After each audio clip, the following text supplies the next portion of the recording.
Un retour, celui du président de la République à Nouakchott, c'était hier soir. Le président de la République revient d'Abuja, la capitale du Nigeria, où il a participé au sommet extraordinaire de la CEDEAO sur le Niger. Des explications, celles données ce soir par le ministre de l'Hydraulique et de l'Assainissement à propos notamment des perturbations que connaît Nouakchott actuellement en matière d'approvisionnement en eau. Et puis une cérémonie,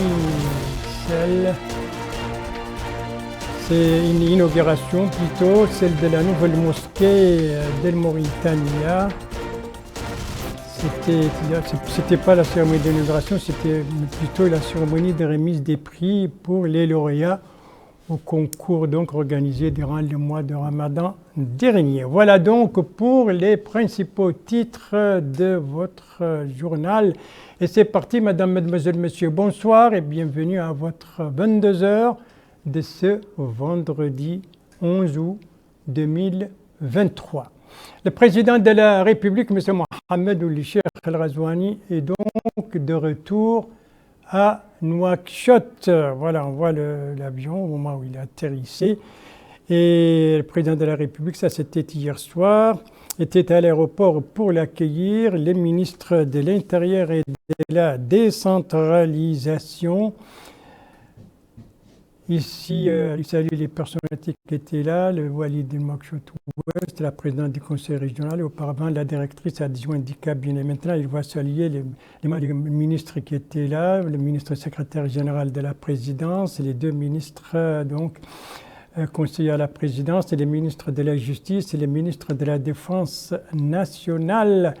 Eh bien, le président de la République, je le rappelle, revient d'Abuja, la capitale du Nigeria, où il a participé là-bas sur l'invitation de son homologue nigérien au sommet extraordinaire de la CEDEAO sur le Niger après le coup d'État dans ce pays. Au cours de ce voyage d'Abuja, le président de la République était accompagné par le ministre directeur du cabinet du président de la République et le ministre des Affaires étrangères, de la coopération et des Mauritaniens de l'extérieur, l'ambassadeur de Mauritanie au Nigeria, un conseiller à la présidence de la République, ainsi que le directeur général du protocole d'État. Voilà donc pour ce page présidentiel. Venons-en maintenant à l'actualité avec les activités ministérielles à Nouakchott et à l'intérieur du pays.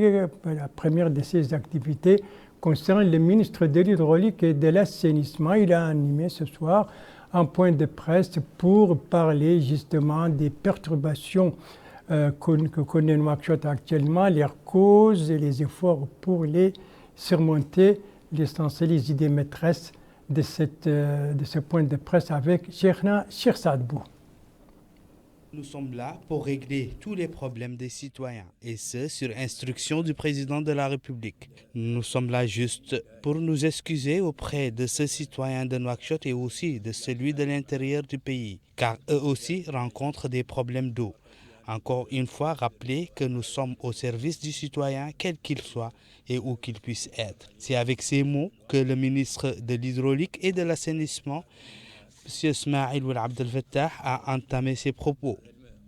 Sans détour, le ministre est revenu sur le manque d'eau que connaît Nouakchott depuis quelques jours, les raisons et les solutions à proposer pour que ceci ne se reproduise plus. Certaines solutions sont immédiates, mais d'autres seront à long terme. Lors de ce point de presse, M. Ismaïl Ould Abdel Fattah, ministre de l'Hydraulique et de l'Assainissement, a reçu. Lors de ce point de presse, le ministre de l'Hydraulique et de l'Assainissement, M. Ismaïl Ould Abdel Fattah, a rassuré les populations, disant que le président de la République a donné des instructions pour la résolution du problème. Le ministre a ajouté que la production d'Aftout Sahli était de 130 000 mètres cubes par jour, alors qu'hier, la production n'était que de 70 000 mètres cubes, ce qui a eu un impact négatif. Cela est aussi dû à un problème lié aux eaux du fleuve. Ces eaux sont infectées depuis une semaine. Voilà, pour le point de presse donc animé ce soir par le ministre de l'Hydraulique et de l'Assainissement à propos justement de ces perturbations que connaît actuellement Nouakchott en matière d'approvisionnement en eau et les solutions proposées, les efforts du ministère pour surmonter tout cela. Voilà, c'était la première activité ministérielle dans ce journal. L'autre activité, mais cette fois c'était hier soir, c'était l'inauguration d'une nouvelle mosquée de la chaîne El Mauritania. On va voir les images, les voilà. Eh bien, cette nouvelle mosquée a été inaugurée hier soir par le ministre des Affaires islamiques et de l'enseignement originel en présence de son collègue de la culture, de la jeunesse, des sports et des relations avec le Parlement. Eh bien, cette nouvelle mosquée a une capacité de 200 fidèles et d'une superficie de 150 mètres carrés. Et donc, plusieurs personnalités ont assisté à la cérémonie d'inauguration de cette mosquée, une nouvelle mosquée flambant neuve donc pour El Mauritania. Et aujourd'hui, la première prière de vendredi dans cette mosquée s'est déroulée aujourd'hui avec participation non seulement des employés de la télévision, mais aussi des habitants du voisinage de la chaîne El Mauritania. La cérémonie d'inauguration, donc, c'était hier soir. Elle était suivie également par une autre cérémonie, également hier soir, et également au siège de la chaîne El Mauritania. Cette fois, une cérémonie supervisée par le ministre de la Culture, de la Jeunesse et des Sports et des Relations avec le Parlement, en présence de son homologue des Affaires islamiques et de l'enseignement originel. De quelle cérémonie s'agit-il, Aminata Khan? Remise de prix aux lauréats du concours organisé par la chaîne El Mauritania au cours du mois béni du Ramadan de l'année 1444 de l'Hégire. Ainsi, 37 lauréats ont été primés dans les domaines de la récitation du Saint-Coran, de la vie et l'œuvre du prophète Mohammed paix et salut sur lui et de la poésie. Présent à la rencontre, le ministre de la Culture, de la Jeunesse, des Sports et des Relations avec le Parlement, Ahmed Ould Ahmed Ould, a indiqué au cours de son intervention que ce genre de concours organisé par la presse officielle vise à contribuer à la propagation de la culture islamique. Il a affirmé que les efforts de ces médias s'inscrivent dans le cadre du programme du président de la République que le gouvernement matérialise à travers des réalisations concrètes.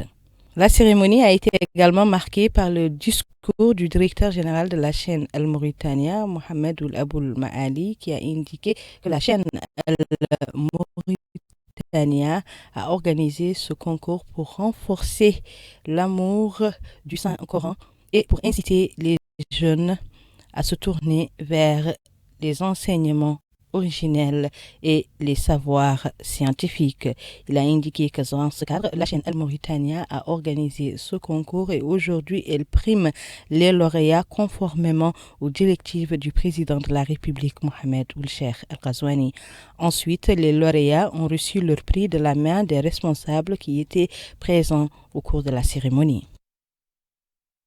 Lauréats qui sont au nombre de 37 lauréats en tout primés au cours de cette cérémonie donc organisée hier soir par la chaîne El Mauritania sous la supervision du ministre de la Culture, de la Jeunesse, des Sports et des Relations avec le Parlement. Eux aussi ont été primés, mais cette fois c'était ce matin. Eux, ce sont les premiers élèves au baccalauréat et au brevet pour cette année. Ils ont été primés au cours d'une cérémonie organisée aujourd'hui, ce matin précisément, par le Conseil régional de Nouakchott et en présence du ministre de l'Éducation nationale, de la réforme du système éducatif. Précision sur cette cérémonie avec Abdoulaye Demeba. 21 élèves ont été primés au cours de ces cérémonies de récompense des élèves de la capitale qui se sont distingués lors des concours du baccalauréat et du BPC. Il s'agit de 18 élèves pour le baccalauréat et 3 Pour le diplôme du BEPC, ils ont reçu des récompenses comprenant des matériels informatiques et des montants financiers organisés par le Conseil régional. Cette activité pour le compte de l'année scolaire 2022-2023 vise à stimuler et à encourager les apprenants.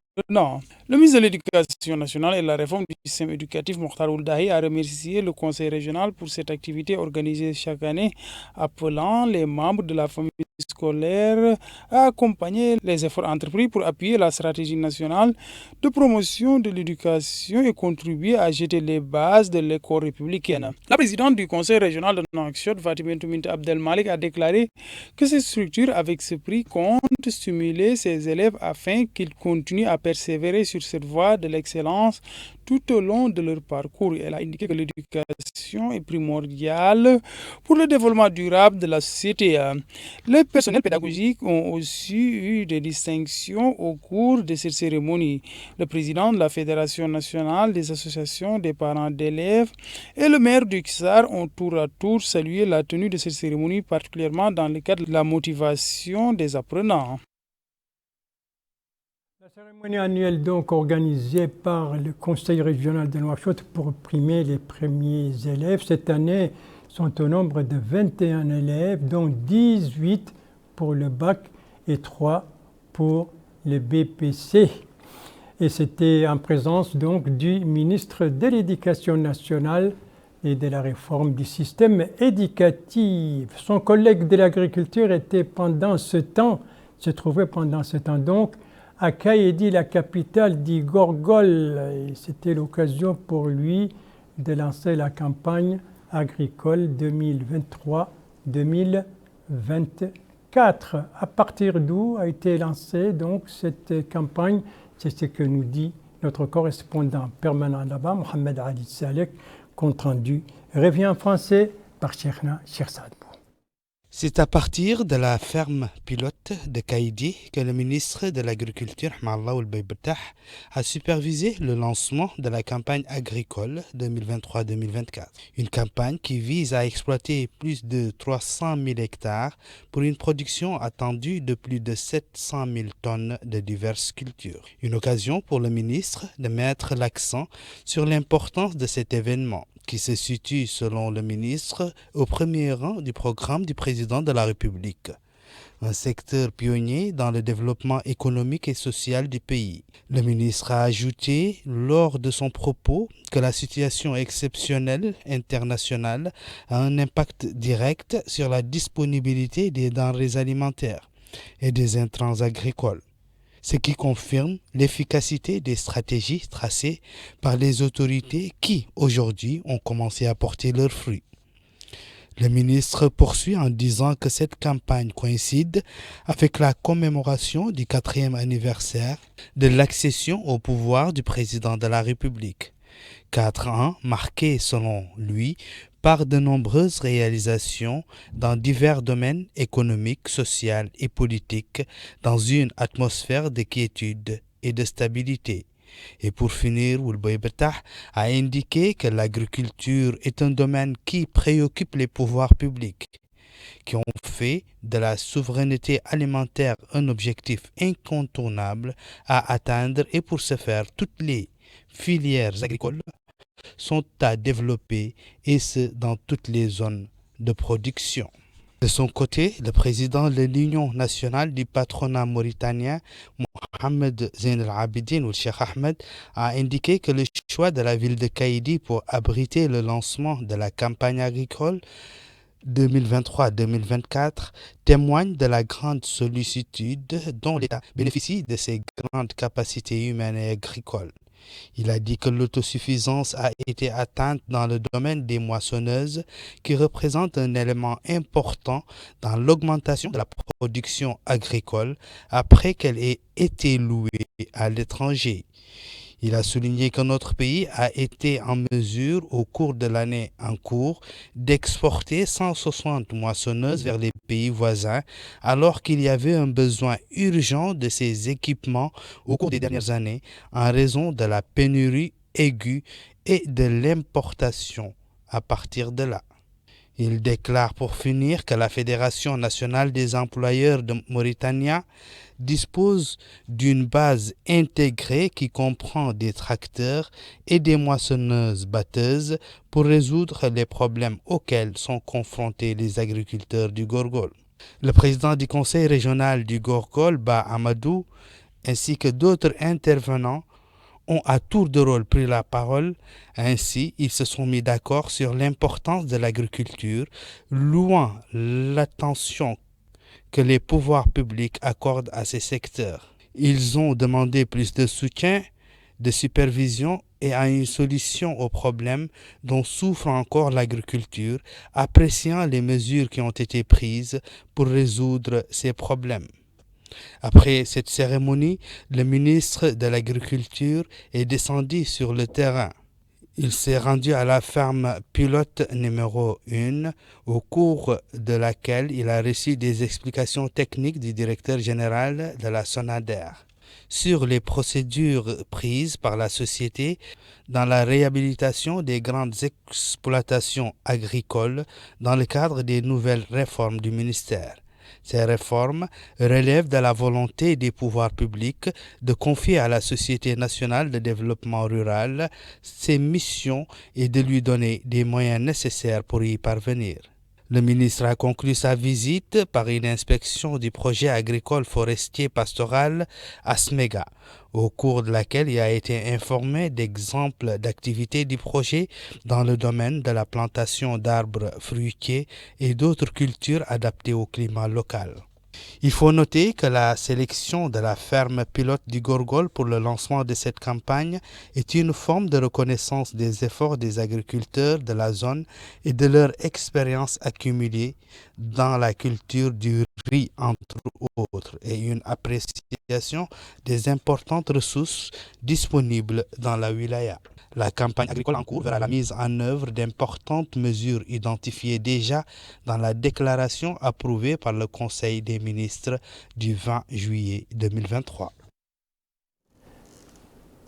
Et c'est donc parti pour la campagne agricole 2023-2024, coup d'envoi ce matin, donc à partir de la ferme pilote de Kaïdi sous la supervision du ministre de l'Agriculture. Lui aussi était à l'intérieur du pays. Lui, c'est le ministre de l'Équipement et des Transports. Lui, il était sur la route de l'espoir. Les principales étapes de sa visite aujourd'hui là-bas avec notre envoyé spécial Sidi Bouya Ahmed, compte rendu revient en français par Aminata Khan.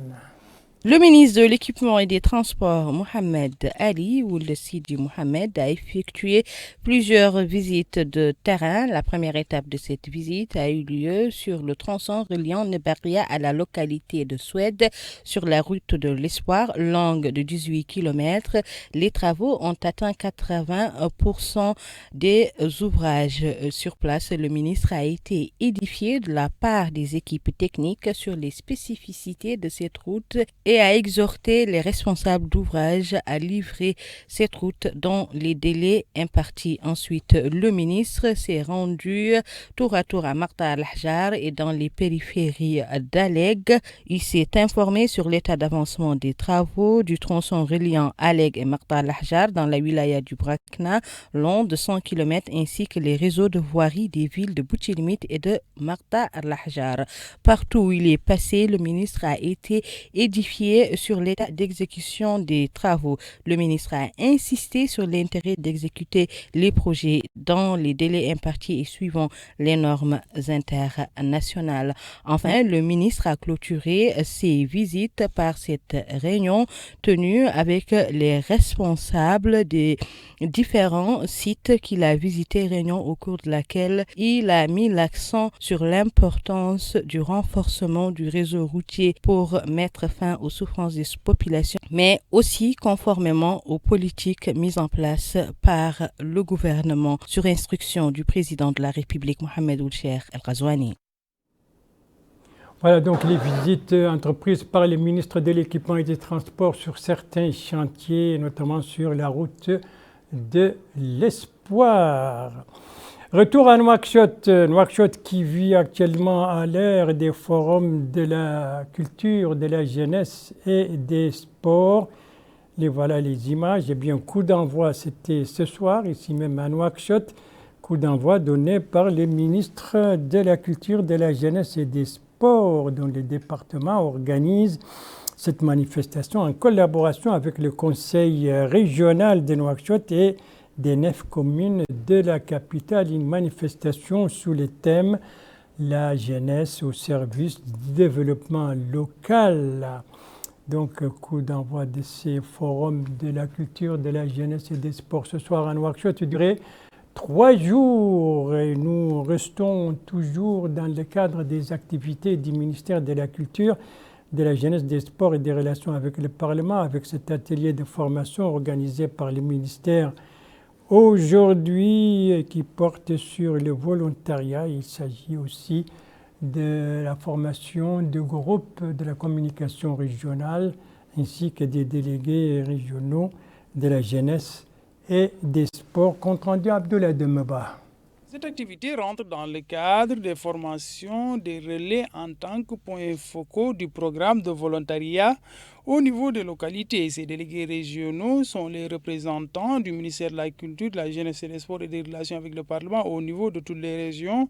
Leur mission constitue la sensibilisation et l'accompagnement des jeunes pour le développement du volontariat. Le Conseil technique du ministère de la Culture, de la Jeunesse et des Sports et des relations avec le Parlement a indiqué que le président de la République accorde une importance particulière aux jeunes en les dotant de capacités nécessaires et par la mise en œuvre de projets pour lutter contre la pauvreté. Le programme national de volontariat pour le développement durable comprend plusieurs activités utiles, dont des ateliers et campagnes de sensibilisation au niveau de plusieurs localités du pays. Ce programme compte 3 objectifs, dont le premier objectif, c'est de travailler pour la création d'un environnement juridique favorable au développement du volontariat en Mauritanie.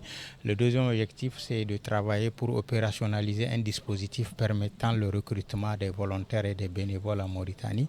Et le troisième objectif, c'est de pouvoir mobiliser 10 600 jeunes volontaires et bénévoles, dont 50% des filles, durant la période du projet. Rappelons que le programme national de volontariat pour le développement durable est cofinancé par la Mauritanie et le programme des Nations Unies pour le développement PNUD. Atelier de formation donc organisé aujourd'hui à Nouakchott par le ministère de la Culture, de la Jeunesse, des Sports et des Relations avec le Parlement, thème le volontariat. Après la jeunesse maintenant, la société civile avec cette campagne de sensibilisation entreprise au niveau de Nouadhibou, notre capitale économique, une campagne de sensibilisation entreprise par le Forum des régionales, des organisations de la société civile. Sensibilisation autour de quoi? C'est ce que nous dit notre correspondant permanent là-bas, Abdallah Zouber, content du revient en français, par Aminata Khan. Lancement à partir de Nouadhibou, notre capitale économique, de cet atelier de sensibilisation des organisations de la société civile sur les lois relatives à la traite des êtres humains. Une occasion pour le délégué régional du commissariat aux droits de l'homme et à l'action humanitaire, Baba Oul Sheddad, d'indiquer dans une allocution prononcée pour la circonstance que les organisations de la société civile vont contribuer de manière significative à élever le niveau de sensibilisation aux droits et libertés dans le pays et sont tenues aux côtés de toutes les victimes des violations de droits et de libertés en les accompagnant dans leur démarche. Il a indiqué que cette campagne de sensibilisation est une étape importante pour mettre en exécution les lois et à surmonter les comportements et les préjugés face à la traite des êtres humains. Lui succédant, le président du Forum régional des associations de la société civile, Yahya Da, a indiqué que la caravane sillonnera les villes de Boule-Noire et de Chami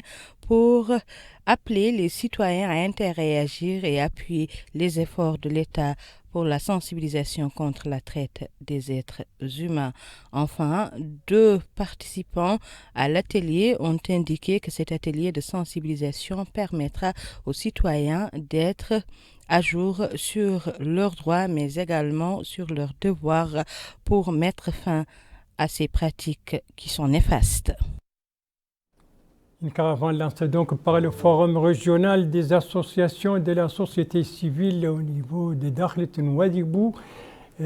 Coup d'envoi donc aujourd'hui, c'est une sensibilisation autour de la loi sur la traite des personnes. Et on va terminer par la pluie, car après plusieurs jours d'arrêt, eh bien, il a plu de nouveau. Certaines de nos wilayas et plusieurs localités de certaines de nos wilayas de l'intérieur ont été arrosées durant les dernières 24 heures, lesquelles, eh bien, suivez mon regard.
Voilà donc pour ces pluies enregistrées ces dernières 24 heures au Doho d'Anat Saba, à Nadrar et au Guidi Maha. Et c'est sur ces pluies que s'achève ce journal. Merci à vous, Madame, Mademoiselle, Monsieur, de l'avoir suivi. Merci bien entendu aux équipes rédactionnelles et techniques qui ont participé à sa conception. Je vous en rappelle les principales informations. Ça, c'était hier soir à l'aéroport international de Moutounsi, le retour du président de la République, M. Mohamed Cheikh El-Ghazouani, venant d'Abuja, la capitale du Nigeria, où il a participé aux travaux du sommet extraordinaire de la CEDEAO sur le Niger. Participation sur invitation de son homologue nigérien. Des explications données par le ministre de l'Hydraulique ce soir au cours d'un point de presse à la suite des perturbations que connaît Nouakchott actuellement en matière d'approvisionnement en eau. Des cérémonies hier soir à Mauritania, inauguration de la nouvelle mosquée, mais aussi une cérémonie de remise des prix aux lauréats du concours organisé durant le mois de Ramadan dernier. Et puis, je vous signale qu'après ce journal, vous pourrez suivre donc un programme d'El Mauritania consacré au tourisme en général en Mauritanie, en particulier à Nadrar, avec mon collègue Mohamed Ould Zemzam. Quant à moi, il ne me reste plus qu'à vous souhaiter une très bonne fin de soirée, une très bonne fin de semaine et à vous donner rendez-vous, Inch'Allah, demain à la même heure, 22h. Bonsoir.